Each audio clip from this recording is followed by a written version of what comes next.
Hello friend, welcome to my channel. So let's guys, today we will understand what is a policy type in insurance sector. तो friends, जैसे कि आप देखोगे मेरे screen में, there is a three type of policy.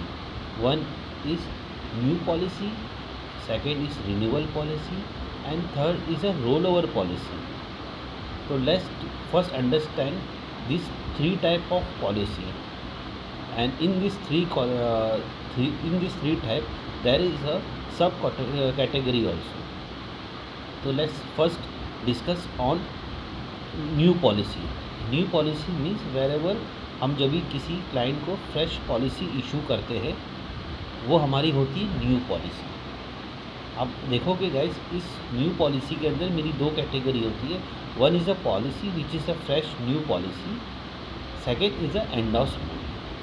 Endorsement आप अगर देखोगे तो यहाँ पर मेरे इसके तीन कैटेगरी होती है मोटा मोटी. एक होता है कैंसल रीराइट पॉलिसी, सेकेंड होता है एडिशनल पॉलिसी, थर्ड होता है रिफंड पॉलिसी.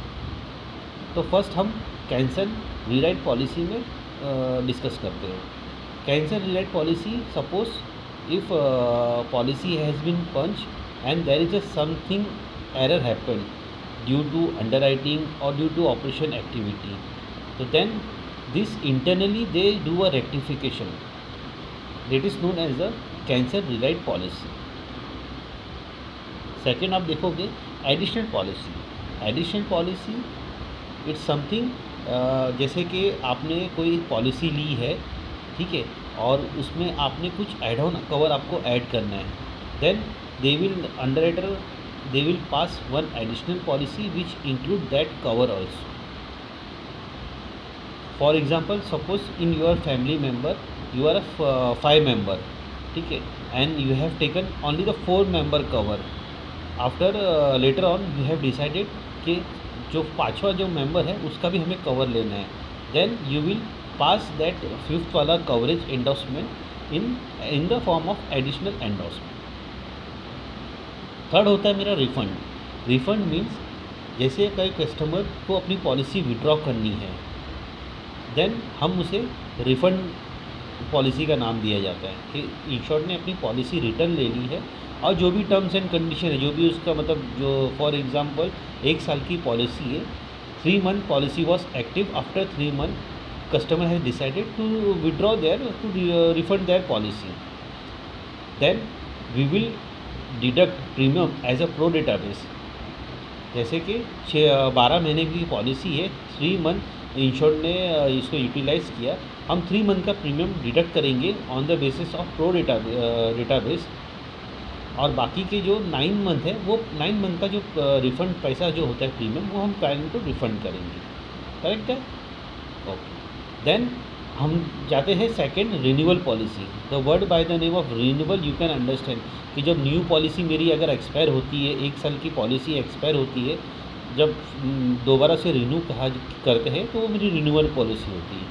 और ये आप देखोगे ये मेरा कंटिन्यूशन होता है. पॉलिसी जैसी एक्सपायर होती है फिर उसे रिन्यूअल किया जाता है तुरंत ऑन द नेक्स्ट डे, वो मेरा होता है रिन्यूअल.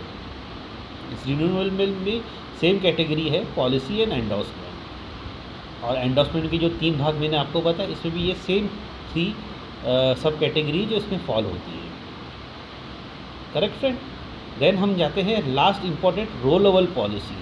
फ्रेंड्स, आप देखोगे role over policy maximum insurance sector के अंदर मैक्सिमम लोगों को इसका मतलब नहीं मालूम होता है कि रोल ओवर पॉलिसी क्या होती है.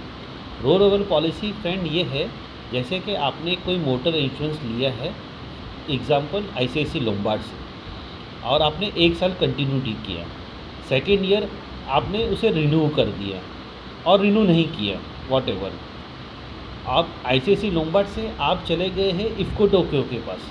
इफ़को टोक्यो के पास आपने वहाँ पर पॉलिसी लिया, उसे कंटिन्यू किया 1 साल 2 साल वॉट एवर, देन अगेन आप रिटर्न ICICI लोम्बार्ड के पास आए हैं.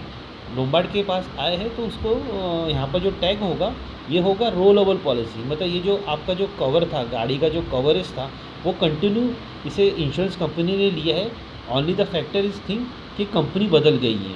पहला ICICI लोम्बार्ड था, फिर इफ़को टोक्यो के पास कस्टमर गया, इफ़को टोक्यो के पास फिर से आईसीसी लोम्बार्ड के पास है, तो आईसीसी लोम्बार्ड उसे रोल ओवर पॉलिसी करके रिएक्ट एक्ट करेंगे.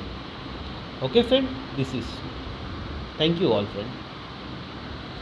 In case you have any doubt regarding this policy, ठीक है, तो please comment me so that I can give you the proper answer.